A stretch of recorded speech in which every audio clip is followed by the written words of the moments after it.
Hello everybody, it's Uncle Matt and I'm here to read you another bedtime story.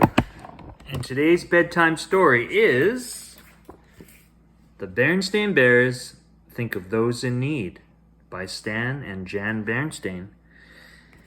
And this book was copyright in 1999. Almost all bears discover in a little while that what they've outgrown makes quite a pile.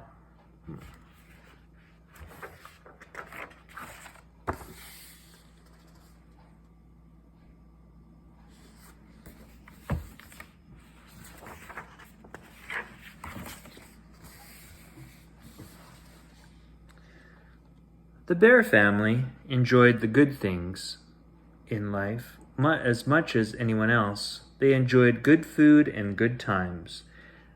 They enjoyed a snug treehouse and a comfortable chair before a crackling fire. They enjoyed books and music, toys and games, quilts and cuckoo clocks.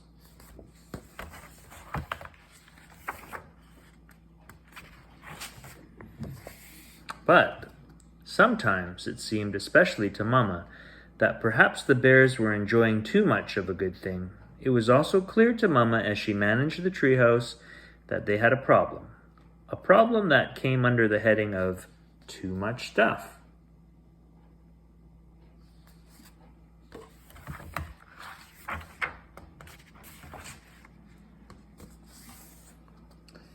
Too much stuff in closets, too much stuff in drawers, too much stuff in the basement, too much stuff in the attic. There was too much stuff everywhere. It all made Mama a little uneasy. It was beginning to be a worry.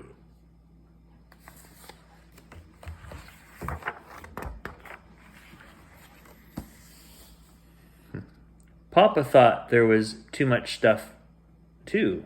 It was a problem as well.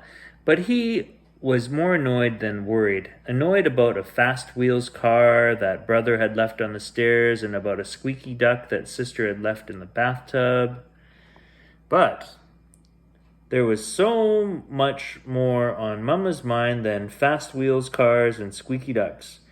What was beginning to worry her was that they had so much while some others had so little.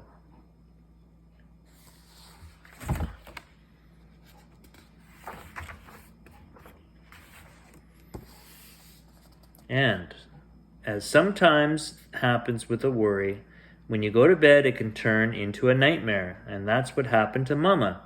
Too much stuff! Too much stuff!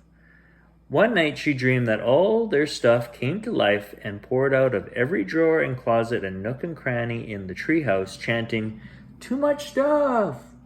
Too much stuff!"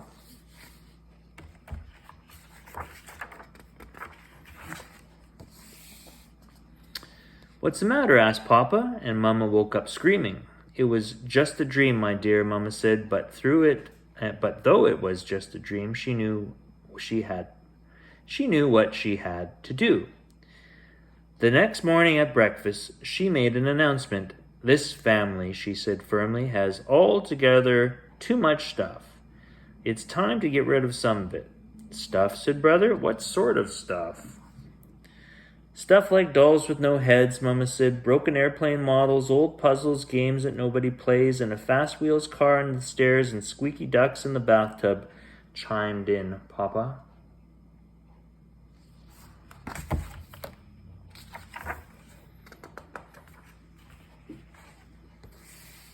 "Now wait a minute," protested Sister. "That's all our stuff. What about some of your stuff?" "My stuff?" said Papa. "Like what?" "Like your 17 fishing rods," said Brother, "and the zillions of old fishing magazines you have stacked up in the attic." "But those are all valuable collectors and collectibles," said Papa, and Mama groaned. "Look who's groaning," said Papa. "What about all those shelves and shelves of old cookbooks you never look at and those bits of yarn and cloth you're never going to use?" "All right," agreed Mama. "I guess we all have a lot of things we really don't need, and that's just my point. What should we do with it all?"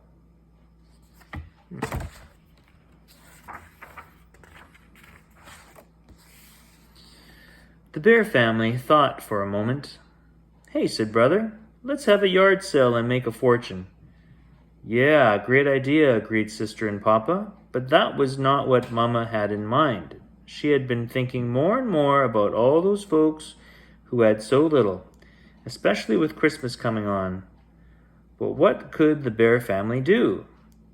Mama already had a plan in mind.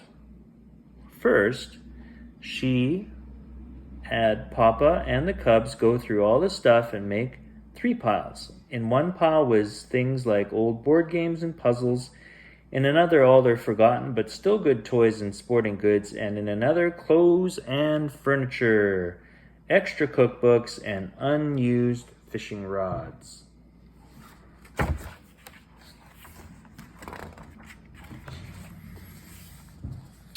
When the bears piled everything in the car, there was hardly enough room left for them.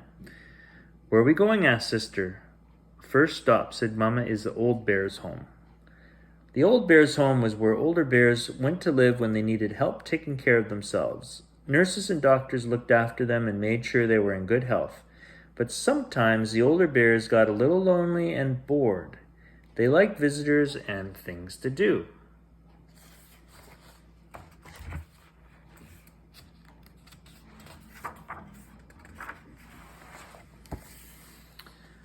That was part of Mama's plan. When the family arrived at the old bear's home, they handed out their games and puzzles to the older bears and sat down to play games and do puzzles with them. At first, Brother and Sister were a little shy and embarrassed. The older bears were just so old. But after a while, they got over it. The bears in the home weren't any older than their neighbor, Ms. McRiz, and she was okay.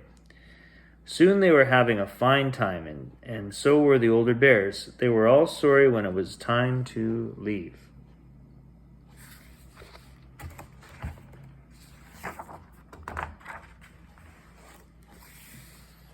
Their next stop was the Beartown Young Cubs Hospital. Brother and Sister knew about the hospital. Brother had gone there to get his ankle x-rayed the time they thought it was broken, and Sister had come along to watch. The bears dropped off their load of used toys. They were welcome. The hospital worker said the toys would be given out at the hospital Christmas party. On their way out, they saw a young bear in a wheelchair with his leg in a big cast. They were glad they had brought the toys. He looked as if he could use some cheering up.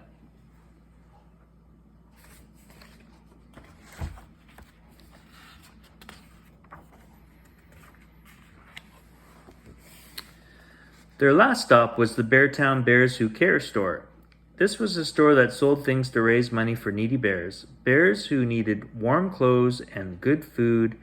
The store was run by bears who wore uniforms and often played in a band in front of the store.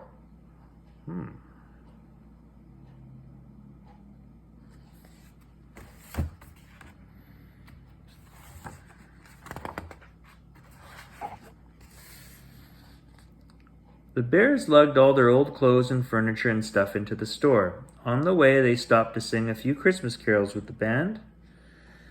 There was a big iron pot out in the sidewalk for collecting money for the needy. Papa gave Sister $1 to put in it. They headed home with warm feelings about what they had done.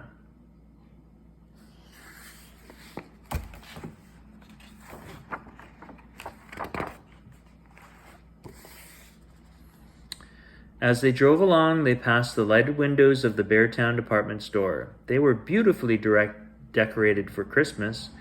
There was a window after window of new toys and games, new things for the house, and the very latest in fishing poles. But the members of the bear family were so filled with special thoughts about helping others that they hardly noticed the wonderful things in the window.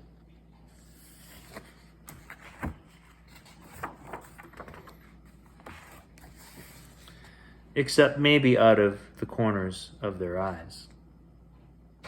And that's all the time we have for Uncle Matt's bedtime story. I hope you enjoyed that story, and I'll see you next time. Bye for now.